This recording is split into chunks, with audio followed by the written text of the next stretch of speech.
എടുക്കുന്നതാണ് അനുമാനം. അപ്പൊ നമ്മുടെ ധർമ്മത്തിന് മാത്രമുള്ള പ്രത്യേകതയാണ് ചോദ്യം ചെയ്യാതെ വിശ്വസിപ്പിൻ. നമ്മൾ പറയില്ല ഇതല്ലാതെ വേറൊരെണ്ണം നീ ഫോളോ ചെയ്യരുത്, നമ്മൾ പറയില്ല. ഈ പുസ്തകം അല്ലാതെ വേറൊരു പുസ്തകം നീ വായിക്കരുത്, നമ്മൾ പറയില്ല. ഇതല്ലാതെ വേറൊരു ആരാധന നീ ചെയ്യരുത്, നമ്മൾ പറയില്ല. എന്താ കാരണം അറിയോ? ഈ 4 ക്ലോസുകളാണ് നമുക്കുള്ളത്. ആദ്യത്തേത് എന്ന് പറയോ, പ്രത്യക്ഷം പ്രമാണം. രണ്ടാമത്തേത് ശാസ്ത്രം പ്രമാണം. മൂന്നാമത്തേത് ആപ്തവാക്യം പ്രമാണം, എക്സൽ. നാലാമത്തേത് അനുമാനം പ്രമാണം. ഈ പ്രമാണങ്ങളുടെ അടിസ്ഥാനത്തിലാണ് നമ്മുടെ ധർമ്മം നിലനിൽക്കുന്നത്.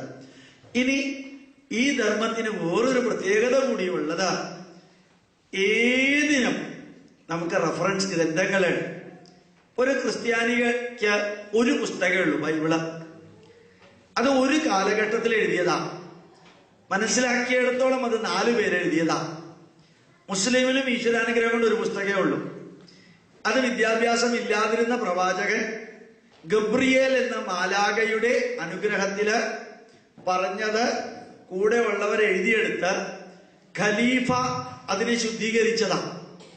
ഖലീഫയുടെയും കൂടി ചേർത്തിട്ട് എഴുതിയതാണ് സൂറത്ത്, ബാക്കിയുള്ളതെല്ലാം. അപ്പോ ഒരു പുസ്തകമേ ഉള്ളൂ. അതിന് കമന്ററി എഴുതാമെന്നല്ലാണ്ട് വേറെ പുസ്തകങ്ങളില്ല. നമ്മുടെ ഹിന്ദു ധർമ്മത്തിന്റെ പ്രത്യേകത, നമ്മളോട് പലരും ചോദിക്കാറുണ്ട്, ഹിന്ദുക്കളുടെ മതഗ്രന്ഥം ഏതാണ് സാറേ? ഭഗവത്ഗീതയാണോ, വേദാണോ, മഹാഭാരതാണോ? ഞാൻ എല്ലാവരോടും പറയാറുണ്ട്, ക്രിസ്ത്യാനിക്കും മുസ്ലിമിനും സിഖുകാരനും ബുദ്ധമതക്കാർക്കും ഒരു പുസ്തകമേ ഉള്ളൂ. നമുക്ക് ആയിരക്കണക്കിന് പുസ്തകങ്ങളുണ്ട്. ശരിക്കും പറയുകയാണെങ്കിൽ എത്ര പുസ്തകമുണ്ട്?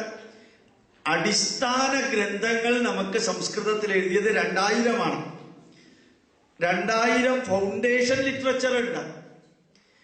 അതിന് സംസ്കൃതത്തിൽ എഴുതിയ 10,000 വ്യാഖ്യാനങ്ങളുണ്ട്. ഇന്നുമുണ്ട്, അതൊന്നും ഇല്ലാണ്ടേ ആയിട്ടില്ല, ഇന്നുണ്ടത്. 2000-ഓളം ഫൗണ്ടേഷൻ ലിറ്ററേച്ചർ, 10,000-ഓളം കമന്ററികള്, അത് സംസ്കൃതത്തിൽ എഴുതിയത്. 1,00,000-ഓളം സബ് കമന്ററികള്, ഉപാഖ്യാനങ്ങള് 22 ഭാരതീയ ഭാഷകളിൽ എഴുതിയത്. 22 ഭാരതീയ ഭാഷകളിൽ എഴുതിയ 1,00,000-ഓളം ഉപാഖ്യാനങ്ങൾ ഇന്നുണ്ട്. ഇതൊന്നും അപ്രത്യക്ഷമായിട്ടില്ല. ഇപ്പൊ നമുക്ക് എത്രയാ ഗ്രന്ഥങ്ങള്? അതിന് ഉത്തരം ആയിരക്കണക്കിന് ഗ്രന്ഥങ്ങളുണ്ട്. ആരാ എഴുതിയത്?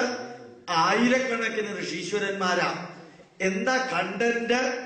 ആയിരക്കണക്കിന് വിഷയങ്ങളാ. ഏത് കാലഘട്ടത്തിലാ എഴുതിയത്? ആയിരക്കണക്കിന് വർഷങ്ങളായിട്ടാണ് എഴുതിയത്. ഇതാണ് അതിന്റെ ഉത്തരം.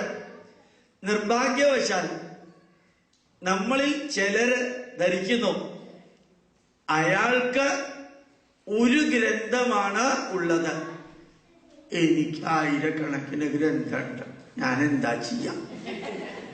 അതായത് ഏതൊന്നിനെ കുറിച്ചാണോ അഭിമാനിക്കേണ്ടത് അത് റിവേഴ്സ് ഗിയറിലിട്ടിരിക്കുക.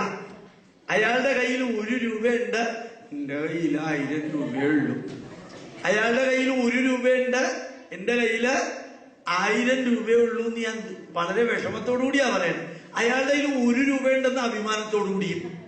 അപ്പൊ ഏതിനെ കുറിച്ച് അഭിമാനിക്കണം, ഏതിനെ കുറിച്ച് വിഷമിക്കണം എന്ന് പോലും ഇനി ആരെങ്കിലും ഒരാൾ തിരുവനന്തപുരത്ത് ഇവിടെ വന്ന് പറഞ്ഞു വന്നിട്ട് വേണം മനസ്സിലാക്കാൻ.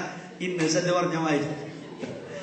അപ്പൊ ശരിക്ക് ആയിരക്കണക്കിന് ഗ്രന്ഥങ്ങൾ, ആയിരക്കണക്കിന് ആചാര്യന്മാർ, ആയിരക്കണക്കിന് വിഷയങ്ങളില് കഴിഞ്ഞ ആയിരക്കണക്കിന് വർഷങ്ങളായിട്ട് എഴുതിയ അത്രയും ഉജ്ജ്വലമായിട്ടുള്ള ഒരു ഗ്രന്ഥസമാഹാരം നമുക്കുള്ളതില് നമുക്ക് ഏത് വിഷയമാണോ താല്പര്യമുള്ളത് അത്